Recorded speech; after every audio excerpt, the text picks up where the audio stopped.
semuanya, izin memperkenalkan diri. Nama saya Bernardina Cecilia Delmantaradom dengan NIM 25501919203 dari kelas F. Pada video kali ini, saya akan menjelaskan tentang analisis kation dan anion menggunakan metode GAC. Pertama, saya akan menjelaskan tentang latar belakang analisis kualitatif anorganik. Analisis kualitatif anorganik merupakan metode yang digunakan untuk menganalisis ion dalam sampel tanpa menentukan kadarnya. Dalam bidang farmasi, analisis ini sangat penting karena berkaitan dengan kemurnian, kualitas, dan keamanan suatu obat.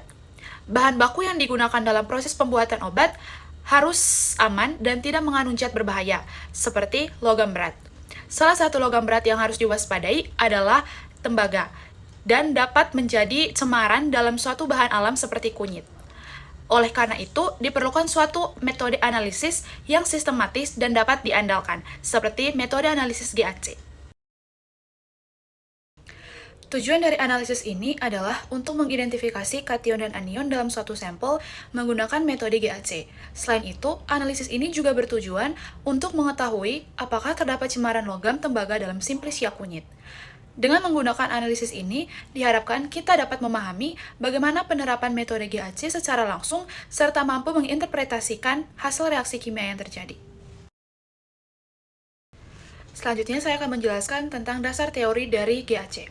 Analisis kualitatif anorganik merupakan metode untuk mengidentifikasi ion dalam suatu sampel berdasarkan reaksi kimia yang khas, seperti pembentukan endapan, perubahan warna, atau pembentukan kompleks. Pada metode confirmation identifikasi, analisis tidak dilakukan dari awal, seperti pada penggolongan kation, tetapi langsung bertujuan untuk mengonfirmasi keberadaan ion yang telah diduga melalui reaksi spesifik yang selektif.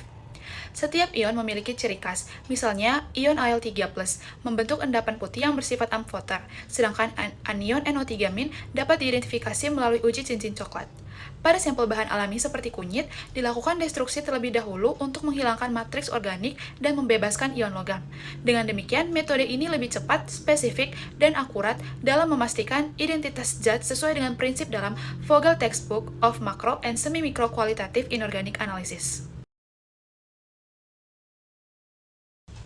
Selanjutnya, kita akan menganalisis dari sampel AlNO3. Hal pertama yang dilakukan adalah pemeriksaan organoleptik. Setelah dilakukan pemeriksaan, terdapat hasil bahwa sampel berbentuk serbuk atau kristal, berwarna putih, tidak berbau, dan mudah larut dalam air. Hal ini menunjukkan bahwa sampel kemungkinan garam anorganik yang larut dalam air. Selanjutnya, dilakukan analisis reaksi spesifik untuk mengidentifikasi kation aluminium. Pada tahap pertama, sampel ditambahkan dengan NH4Cl dan NH4OH hingga suasana menjadi basah. Hasilnya akan terbentuk endapan putih gelatin yang merupakan aluminium hidroksida. Hal ini menjadi indikasi awal adanya ion Al3+. Kemudian pada tahap kedua, ditambahkan NaOH berlebih. Endapan yang sebelumnya terbentuk akan menjadi larut. Hal ini menunjukkan bahwa aluminium memiliki sifat amfoter, yaitu dapat larut dalam basa kuat. Selanjutnya, pada tahap ketiga, dilakukan perubahan kondisi dengan menambahkan NH4Cl atau asam encer, dan endapan putih akan terbentuk kembali. Hal ini menunjukkan bahwa reaksi bersifat reversibel sehingga semakin memperkuat identifikasi aluminium.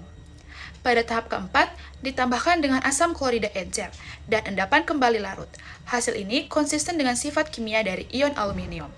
Dan pada tahap terakhir, dilakukan uji konfirmasi menggunakan reagen aluminon dengan pemanasan yang ringan. Hasilnya, terbentuk warna merah yang merupakan ciri khas dari Al3+. Berdasarkan dari seluruh rangkaian reaksi tersebut, dapat disimpulkan bahwa sampel positif mengandung ion aluminium. Selanjutnya, dilakukan analisis untuk anion nitrat melalui beberapa tahap reaksi spesifik. Pada tahap pertama, sampel dipanaskan dan terlihat terbentuk gas berwarna coklat. Gas ini merupakan nitrogen dioksida yang menjadi indikasi awal adanya ion nitrat. Kemudian, pada tahap kedua, sampel ditambahkan dengan asam sulfat pekat dan kembali terbentuk gas coklat. Hal ini semakin memperkuat dugaan bahwa sampel mengandung nitrat. Selanjutnya, pada tahap ketiga, sampel ditambahkan dengan larutan FeSO4. Pada tahap ini, ion nitrat mengalami reduksi dan menghasilkan gas NO yang tidak berwarna. Pada tahap keempat, gas NO yang terbentuk akan bereaksi dengan ion Fe2+ dan membentuk suatu kompleks. Tahap ini merupakan langkah penting sebelum memasuki ke uji spesifik. Dan pada tahap kelima atau terakhir, dilakukan uji cincin coklat dengan menambahkan asam sulfat pekat secara perlahan. Hasilnya akan terbentuk cincin berwarna coklat di batas larutan yang merupakan ciri khas dari ion nitrat. Berdasarkan hasil reaksi spesifik, yaitu terbentuknya gas coklat saat pemanasan, reaksi dengan asam sulfat pekat, serta reduksi menjadi NO, serta terbentuknya cincin coklat pada uji cincin coklat, dapat disimpulkan bahwa sampel mengandung positif nitrat. Selanjutnya dilakukan analisis cemaran tembaga dalam simplisia kunyit. Tembaga merupakan logam berat yang dapat mengkontaminasi simplisia kunyit melalui tanah, pupuk, atau wadah penyimpanan. Perlu dilakukan analisis kualitatif untuk mengkonfirmasi ada atau tidak adanya cemaran Cu2+ dengan penerapan GAC. Berdasarkan hasil pemeriksaan organoleptik, sampel berbentuk serbuk simplisia berwarna kuning hingga kuning jingga dan memiliki aroma khas kunyit. Teksturnya halus. Secara organoleptik, simplisia kunyit menunjukkan ciri normal bahan alami dan tidak dapat secara langsung menunjukkan adanya cemaran logam seperti Cu2+, karena logam berat umumnya tidak memberikan perubahan warna atau bau yang signifikan pada konsentrasi yang kecil. Pada analisis cemaran tembaga dalam kunyit, tahap pertama yang dilakukan adalah destruksi kering. Simplisia kunyit yang telah dihaluskan ditimbang sekitar 1 hingga 2 gram, kemudian dimasukkan ke dalam klus porselen. Selanjutnya, sampel dipanaskan perlahan hingga mengalami karbonisasi yang ditandai dengan perubahan warna menjadi hitam. Pemanasan dilanjutkan dalam tanur pada suhu sekitar 500 hingga 600 derajat Celcius, hingga diperoleh abu berwarna putih atau abu-abu. Proses ini bertujuan untuk menghilangkan seluruh komponen organik dalam sampel. Setelah itu, sampel didinginkan dalam desikator. Kemudian, abu dilarutkan menggunakan asam klorida encer. Larutan dipindahkan ke dalam glass beaker, lalu disaring untuk memisahkan residu yang tidak larut. Hasil akhirnya, diperoleh larutan jernih yang siap digunakan untuk analisis kation tembaga.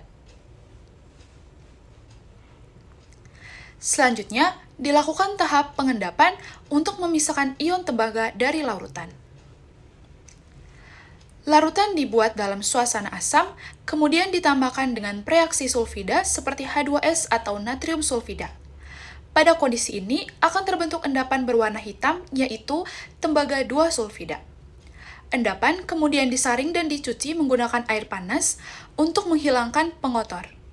Setelah itu, endapan dilarutkan kembali menggunakan asam nitrat encer panas hingga menghasilkan larutan yang berwarna biru yang mengandung ion Cu2+. Larutan ini selanjutnya digunakan untuk uji reaksi spesifik. Sebagai alternatif, dapat digunakan metode ekstraksi dengan ditizon untuk analisis semi-kuantitatif. Jika dijelaskan lebih detail, larutan hasil destruksi terlebih dahulu diasamkan dengan HCl encer, kemudian dialirkan dengan H2S. Hasilnya, terbentuk endapan hitam yang merupakan CuS atau tembaga 2 sulfida. Reaksi yang terjadi antara ion Cu2+ dengan H2S membentuk CuS dan ion hidrogen. Terbentuknya endapan ini menunjukkan bahwa ion tembaga berhasil dipisahkan dari larutan. Tahap ini berfungsi sebagai proses pemisahan sebelum dilakukan uji spesifik lebih lanjut. Selanjutnya, dilakukan reaksi spesifik untuk mengidentifikasi ion tembaga atau Cu2+. Pada tahap pertama, larutan ditambahkan dengan HCl dan dialiri dengan gas H2S. Hasilnya akan terbentuk endapan berwarna hitam, yaitu tembaga 2 sulfida. Hal ini menjadi indikasi awal adanya ion Cu2+. Kemudian pada tahap kedua, dilakukan uji kelarutan dengan penambahan asam encer. Endapan tidak larut yang menunjukkan sifat khas dari CuS. Selanjutnya, pada tahap ketiga, endapan dilarutkan menggunakan asam nitrat pekat panas. Endapan tersebut larut kembali dan menghasilkan larutan yang mengandung ion Cu2+. Pada tahap keempat, ditambahkan amonia atau NH4OH. Larutan berubah menjadi biru tua yang merupakan kompleks khas dari ion tembaga, sehingga menjadi indikasi kuat keberadaan Cu2+. Kemudian pada tahap kelima atau tahap terakhir, dilakukan uji tambahan dengan penambahan kalium ferrosianida. Hasilnya, terbentuk endapan berwarna coklat kemerahan yang menjadi konfirmasi tambahan adanya ion tembaga dalam sampel. Berdasarkan seluruh rangkaian reaksi tersebut, dapat disimpulkan bahwa sampel positif mengandung ion Cu2+. Baik, sekian video dari saya. Mohon maaf bila ada kesalahan, dan semoga videonya dapat bermanfaat. Terima kasih. I just had to let you know you're